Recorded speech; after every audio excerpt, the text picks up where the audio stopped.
Hello, my most amazing artists. Today we are going to create a pumpkin still life, and we are going to use the primary colors to paint and create the secondary colors. So our picture is going to end up being orange, green, and purple, but we're only going to use red, yellow, and blue paint. So you'll have paint, paintbrush, pencil, paper, and a water container, and let me show you what we're going to do. The first thing is you're going to decide which way you want your paper. You can have it landscape or you can have a portrait orientation. It doesn't matter to me, but you are going to do it whichever way you'd like.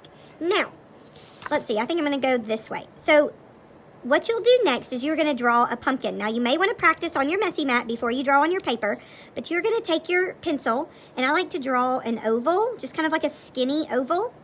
And then I draw a forward C that goes from the top to the bottom. So, and then a backward C. And I might do about 2 on each side. Then I'm going to draw my stem. And then I'm just going to break my paper into 2 halves. So my line should touch the pumpkin. It shouldn't go on the bottom because that would make our pumpkin look like it's kind of sitting up in space, and we want it to look like it's sitting down on a table. So it should just kind of go halfway. Same thing if your paper's this way, it'll be the same steps. Okay, now we are going to paint the background. So you're going to paint, this is considered the wall and this is considered the table or the floor. So up above the pumpkin, you're going to paint this either green or purple, and then you'll paint the other color down here. So if you paint green up here, purple down here, purple up here, green down here. All right, we have water. This is just for rinsing our brush out. So this paint is liquid and we don't need the water for the liquid paint. So I think I'm going to paint my background up at the top green. And what I'm going to do is I'm going to get paint on my brush and paint most of it off, okay? I don't need to rinse my brush off if most of the paint is painted off. I should never have paint up on this metal part of the brush. So when you dip your brush in, be careful not to dip it in there. Now I'm going to create my green by adding blue right there on top, okay? Again, I'm painting the excess paint off. It looks like there's still blue here, but it's not thick, wet paint. So I can dip it in the yellow and you'll notice there's not any blue or green in the yellow. I'm just going to keep doing this. I'm going to keep swapping my colors. I'm going to be careful around the pumpkin. I don't want to paint on the pumpkin, but I'm going to kind of keep swapping my colors. When I get around the pumpkin, I'm just going to paint it carefully. All right, I'm going to speed this up so that you guys don't have to watch so long of a video, and I'll show you how this looks when I finish.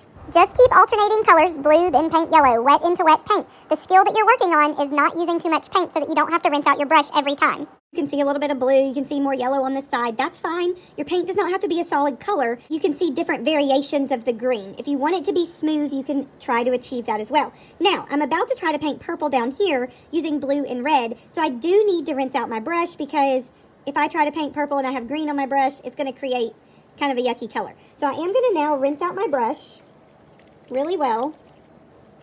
Try not to splash it everywhere. I'm going to wipe my brush and I'm going to wipe it on the towel. You'll notice I did not get paint on the towel because my brush was clean. I rinsed it really well, cleaned it, and then dried it when it was clean. My paint is not thick. Your paint should not be thick on here. So if you'll notice when I dip my brush into the paint, I am just getting just a little bit. I'm not trying to get a ton of paint on there, and I'm definitely not getting paint on the metal part. So you can always add more paint, but once you get too much, it's hard to take it away and it makes a mess. So now I'm going to paint purple in the same way that I painted my green, and I will speed this up for you. You notice I'm turning the paper. I'm getting a little bit on my messy mat, but again, it's so thin that it's already dry. Like that's not getting on my fingers. So you should not have clumpy paint anywhere on your messy mat or your paper. So now paint your purple, and remember, your purple could be in the top, and if that's the case, then your green will be in the bottom. Take time to paint around the pumpkin very neatly.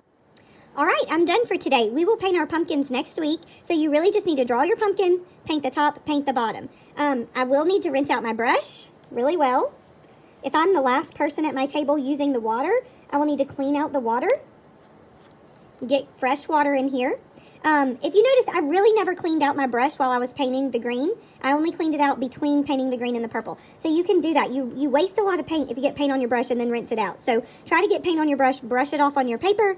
Make sure you don't have too much to where you can dip it into a different color. You'll notice I never really washed my brush out, but look at my paint. It looks really, really good. So I don't have blue in the yellow and I don't have blue in the red or red in the blue. So try to keep your paint nice and neat.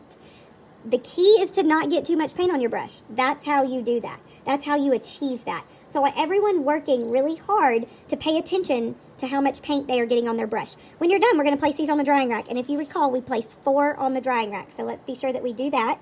All right, guys, have fun. Enjoy creating your secondary colors with your primary colors and really learning how to paint without using too much.